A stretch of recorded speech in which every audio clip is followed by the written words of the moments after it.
we built, we lived, we built. In 1871, European explorers found stone walls in Africa so advanced, they said aliens must have built them. They were half right about one thing: this wasn't built by anyone they expected.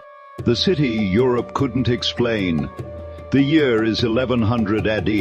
In what is now Zimbabwe, the Shona people are building something extraordinary. Stone walls, 36 feet high. No mortar, no cement, no binding material of any kind. Just stone on stone. So precisely cut that you can't fit a knife blade between them. 750 years later, when Europeans find this place, they absolutely lose their minds. This is Great Zimbabwe. Picture this. It is 1871. You are a German explorer named Carl Mauch. You've been trekking through southern Africa for weeks. Your supplies are running low. You are exhausted, covered in dust. And then you see it, stone walls rising from the African bush, 32 feet tall, stretching hundreds of feet in every direction. But here is the thing that shocks your brain. These walls are more sophisticated than anything in medieval Europe.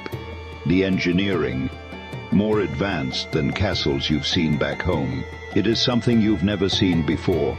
Perfectly fitted granite blocks. No mortar holding them together. Still standing after 600 years. And here is what I don't get. If you are seeing evidence of advanced African civilization right in front of you, why would your first thought be, aliens must have built this? Let's talk about what this place actually was. Welcome to Great Zimbabwe, capital of the Kingdom of Zimbabwe, home to 10,000 to 20,000 people. The center of a trade network that stretched from China to the Mediterranean. This African city was trading gold with India, ivory with China, copper with Arab merchants on the Swahili coast. We know this because archaeologists found Chinese pottery at the site, Arab coins, glass beads from India, Persian glassware. The city had three main areas. The hill complex, built on top of a natural granite outcrop. This is where the king lived. The views, commanding, strategic, powerful. The great enclosure. The outer wall alone is 800 feet long and 32 feet high, built with over 1 million granite blocks. And in the center, this 30 conical tower. Solid stone, no stairs, no doors, no chambers inside.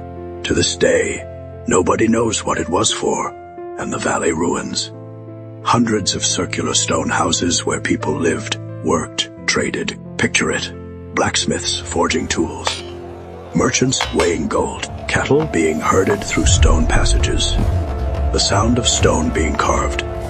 Smoke rising from cooking fires. This wasn't a village. This was a civilization. And here is what really gets me.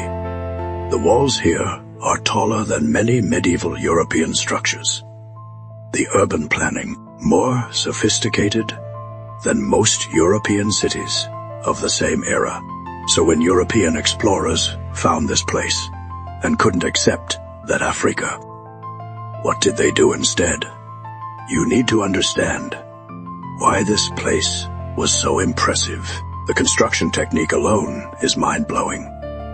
It is called dry stone construction. No mortar, no cement, no clay. Nothing binding these rocks together except gravity and geometry.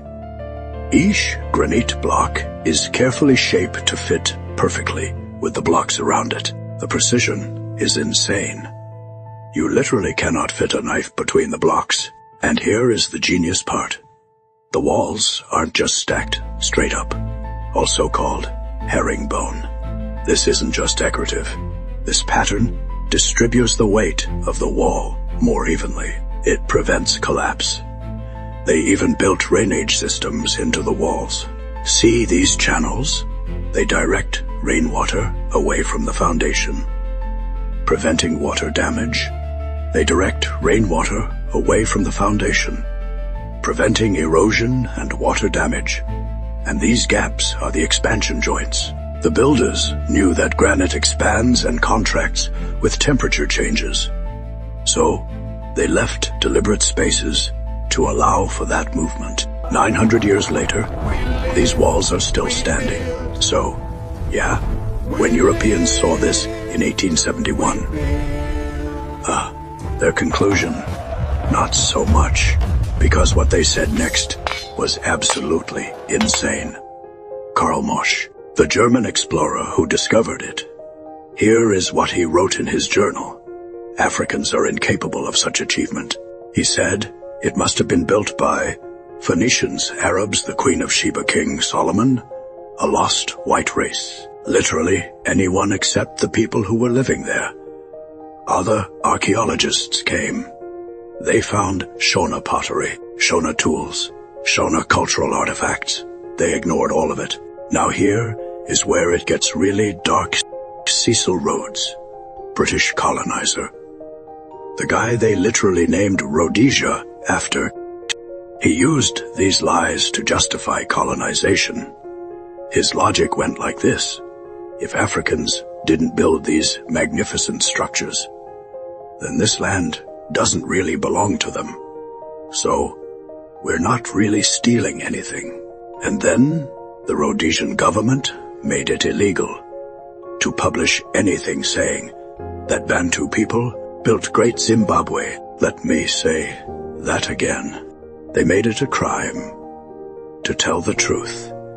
Archaeologists who found evidence of African origin was silenced. Research papers proving Shona construction was banned.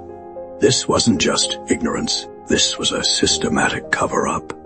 And when those theories started falling apart, ancient alien theorists jumped in. Aliens taught Africans to build. Still racist. Saying Africans couldn't, they'd have to admit they were destroying sophisticated civilizations. But here is the thing about truth. You can bury it. You can ban it.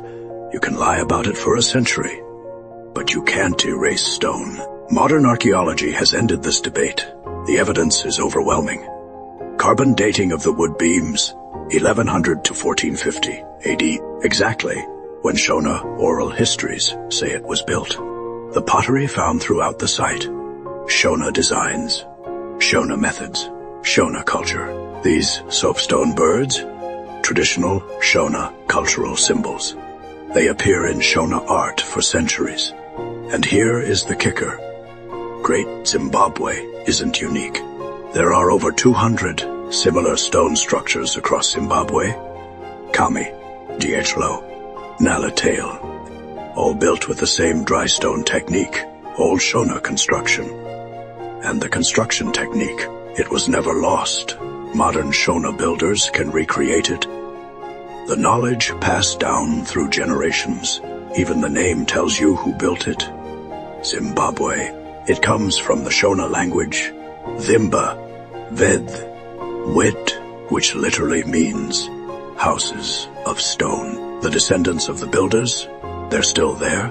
They never left. They always knew who built it. Tode, it is a UNESCO World Heritage Site. Finally recognized globally as an African achievement. Zimbabwean guides tell the true story to thousands of visitors each year, and those walls still standing. 900 years later, no mortar, no cement, just stone on stone. The truth was always simple. Africans built this, and no amount of colonial lies could erase that. So why does this matter? This isn't just about the past. This is about what you don't know. Because if they can make you believe Africa had no civilizations, if they can make you believe Africans contributed nothing to human progress. But stones don't lie. Evidence doesn't lie. The truth is standing right there in Zimbabwe, waiting for you to learn it. Hit subscribe, because next week we're covering another incredible African history which was erased in Africa. Drop a heart in the comments if you never learned about Great Zimbabwe in school. And tell me, which erased African story do you want me to cover next?